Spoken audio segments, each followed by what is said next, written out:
Assalamualaikum warahmatullahi wabarakatuh. Kami dari kelompok 12 mata kuliah Ekonomi Moneter dan Kebang Sentralan akan menyampaikan materi yang berjudul Lembaga Keuangan Internasional. Berikutnya, izinkan saya memperkenalkan anggota kelompok kami, yaitu Nabila Khairunisa, Mafida Puspadina, Novia Nur Anggraini, dan Binti Isnawatul Malikah. Lembaga Keuangan Internasional adalah lembaga keuangan yang telah ditetapkan oleh lebih dari satu negara dan merupakan subjek hukum internasional. Pemiliknya atau pemegang saham umumnya pemerintah nasional, meski lain lembaga-lembaga internasional dan organisasi lain kadang-kadang sosok sebagai pemegang saham. Lembaga keuangan dalam dunia keuangan adalah lembaga yang memberikan layanan keuangan kepada nasabah. Umumnya, lembaga-lembaga ini diatur oleh peraturan keuangan pemerintah.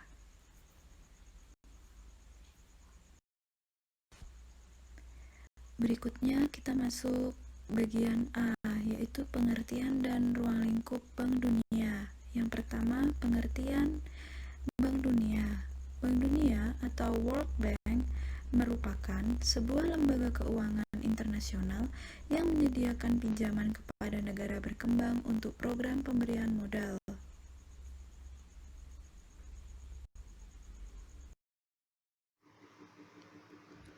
Saya Nabila Khairunisa akan menjelaskan tentang sejarah Bank Dunia.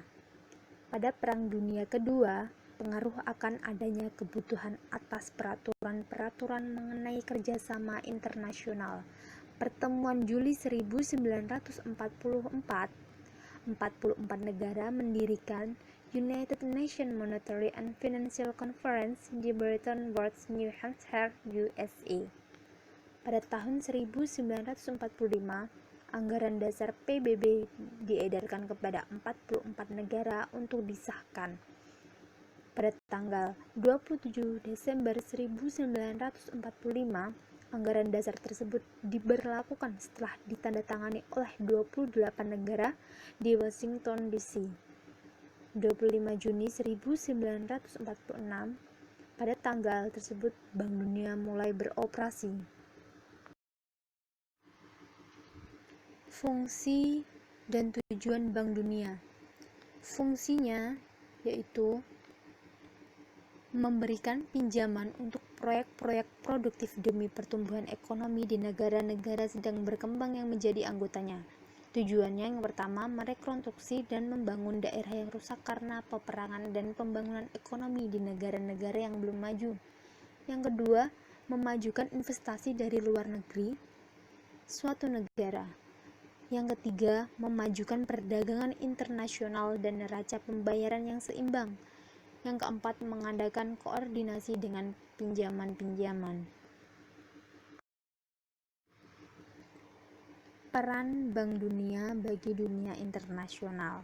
Sebagaimana tujuan didirikannya Bank Dunia telah membantu negara-negara korban perang, terutama di wilayah Eropa, untuk segera merekonstruksi infrastruktur dan perekonomian. Setelah proses rekonstruksi pasca perang selesai, Bank Dunia memulai peran baru sebagai lembaga pemberi pinjaman uang berbunga untuk negara-negara berkembang yang membutuhkan. Bank Dunia mendanai proyek-proyek di berbagai negara untuk mengembangkan beberapa hal, seperti pembangunan infrastruktur, pendidikan, kesehatan, pelayanan publik, pengentasan kemiskinan, hingga lingkungan hidup. Keanggotaan Bank Dunia. Dewan Komisaris memiliki kekuasaan mengakui anggota-anggota baru Bank Dunia untuk menentukan syarat-syarat keanggotaan berdasarkan persyaratan-persyaratan berikut ini. Yang pertama, setiap negara yang setuju memberikan kontribusinya kepada modal Bank Dunia dapat menjadi anggota. Sebelum semua itu terlaksana, negara tersebut harus menjadi anggota International Monetary Fund yang meliputi perjanjian untuk mengamati peraturan praktek keuangan internasional yang berlaku, disertai penjelasan mengenai pokok-pokok informasi perekonomian demi kelayakan suatu negara dalam menerima bantuan. Bila semua telah dilakukan, maka negara tersebut dapat dipertimbangkan menjadi anggota Bank Dunia. Pada tahun 1969, Bank Dunia memiliki 112 negara anggota. Pengelolaan Bank Dunia.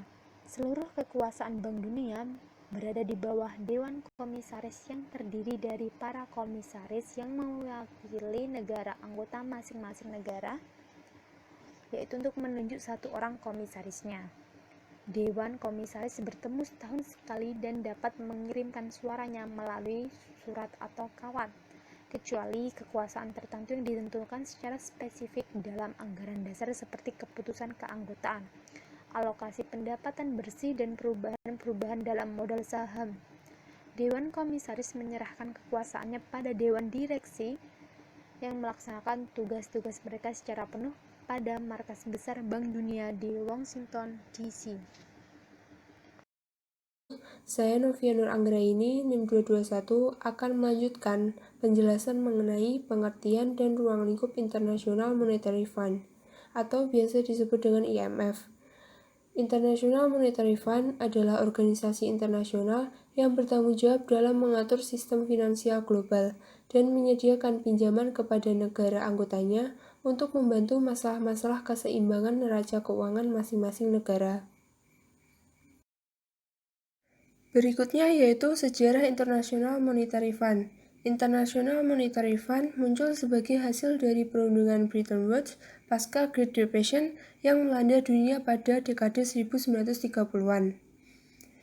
Pada tanggal 22 Juli 1944, sebagai akibat dari Great Depression, 44 negara mengadakan pertemuan di Hotel Mount Washington Hotel, kota Bretton Woods, New Hampshire, Amerika Serikat, untuk membahas kerangka kerjasama ekonomi internasional baru yang akan dibangun setelah Perang Dunia Kedua.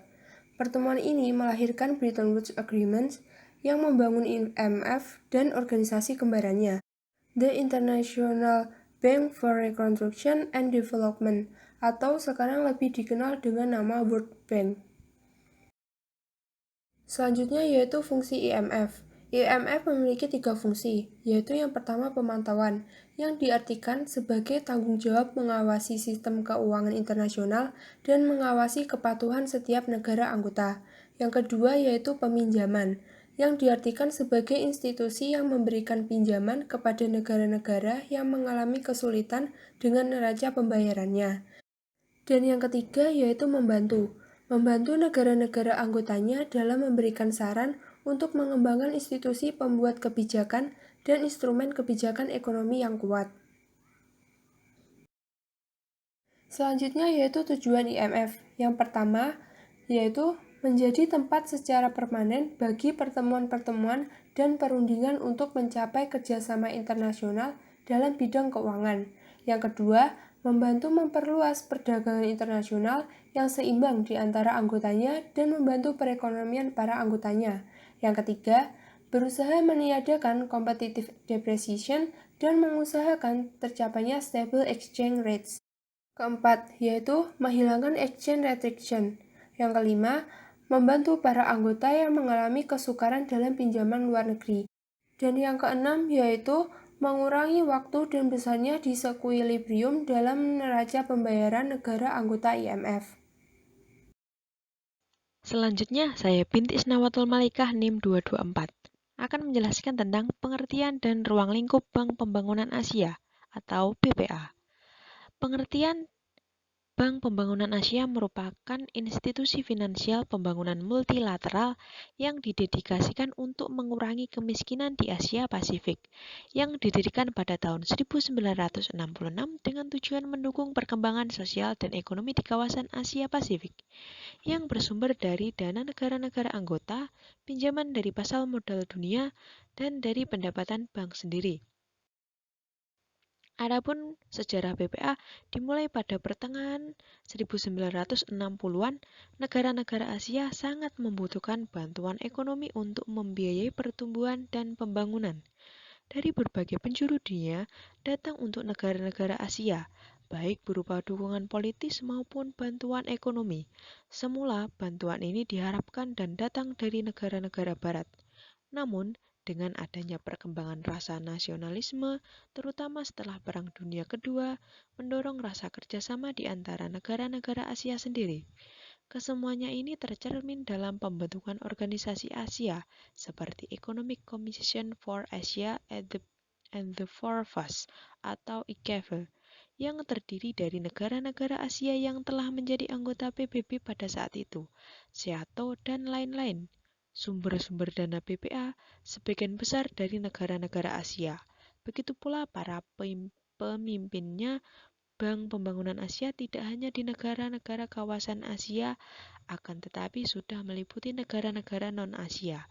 Bank Pembangunan Asia juga memiliki dana tambahan yang diperoleh melalui pembiayaan bersama dengan institusi lainnya, terutama sektor swasta, resmi, dan institusi penyediaan kredit ekspor. Nah, selanjutnya apa sih tujuan dan fungsi BPA itu sendiri?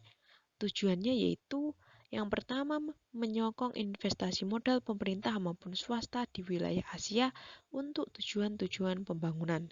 Yang kedua, memanfaatkan sumber daya yang tersedia untuk membiayai pembangunan dengan memprioritaskan wilayah dan subwilayah Asia, berupa berbagai proyek dan program regional yang berperan secara efektif terhadap pertumbuhan ekonomi yang selaras di wilayah tersebut secara keseluruhan. Yang ketiga, memenuhi permintaan negara-negara anggota untuk membantu mereka dalam mengkoordinasikan kebijakan-kebijakan dan rencana pembangunan mereka dengan tujuan untuk lebih memanfaatkan sumber-sumber daya yang dimiliki, menyehatkan perekonomian, dan meningkatkan ekspansi perdagangan luar negeri, terutama di antara negara-negara Asia sendiri. Keempat, memberikan bantuan teknis untuk menyiapkan, membiayai, dan melaksanakan berbagai program dan proyek-proyek pembangunan. Yang kelima, bekerja sama dengan PBB dan badan-badan organisasi di bawah PBB, terutama EKV, dan juga berbagai lembaga negara dan lembaga internasional lainnya. Yang keenam, melaksanakan berbagai kegiatan dan memberikan berbagai jasa lainnya sesuai dengan tujuan ASEAN Development Bank. Selanjutnya, fungsi dari BPA yang pertama yaitu memberi pinjaman dan modal ekuitas untuk kemajuan ekonomi dan sosial negara-negara berkembang yang menjadi anggotanya. Kedua, memberi bantuan teknis dan jasa konsultasi untuk persiapan dan pelaksanaan proyek-proyek dan program pembangunan. Ketiga, mendukung investasi swasta dan modal publik untuk kepentingan pembangunan. Yang keempat yaitu menanggapi permintaan bantuan tentang koordinasi kebijakan dan rencana pembangunan negara-negara anggota. Dari penjelasan yang sudah kelompok kami sampaikan, dapat diambil kesimpulan, yaitu Bank Dunia atau World Bank merupakan sebuah lembaga keuangan internasional yang menyediakan pinjaman kepada negara berkembang untuk program pemberian modal pembangunan yang lebih umum termasuk import. Kemudian, Bank Dunia memiliki dua keanggotaan yaitu IFC atau International Finance Corporation dan IDA atau International Development Association. International Monetary Fund atau IMF adalah organisasi internasional yang bertanggung jawab dalam mengatur sistem finansial global dan menyediakan pinjaman kepada negara anggotanya untuk membantu masalah-masalah keseimbangan neraca keuangan masing-masing negara. Lalu, IMF memiliki 3 fungsi yaitu pemantauan, peminjaman, dan membantu negara-negara anggotanya dalam memberikan saran untuk mengembangkan institusi pembuat kebijakan dan instrumen kebijakan ekonomi yang kuat, bantuan teknis dan pelatihan. Fungsi ini membuat IMF. Kemudian, Bank Pembangunan Asia merupakan institusi finansial pembangunan multilateral yang didedikasikan untuk mengurangi kemiskinan di Asia dan Pasifik yang didirikan pada tahun 1966 dengan tujuan mendukung perkembangan sosial dan ekonomi di kawasan Asia dan Pasifik yang bersumber dari dana negara-negara anggota, pinjaman dari pasar modal dunia, dan dari pendapatan bank sendiri. Nah, itu materi tentang Lembaga Keuangan Internasional dari kelompok kami. Semoga dapat bermanfaat bagi teman-teman semua. Terima kasih sudah menonton video presentasi dari kami. Apabila ada kurang lebihnya, mohon maaf. Wassalamualaikum warahmatullahi wabarakatuh.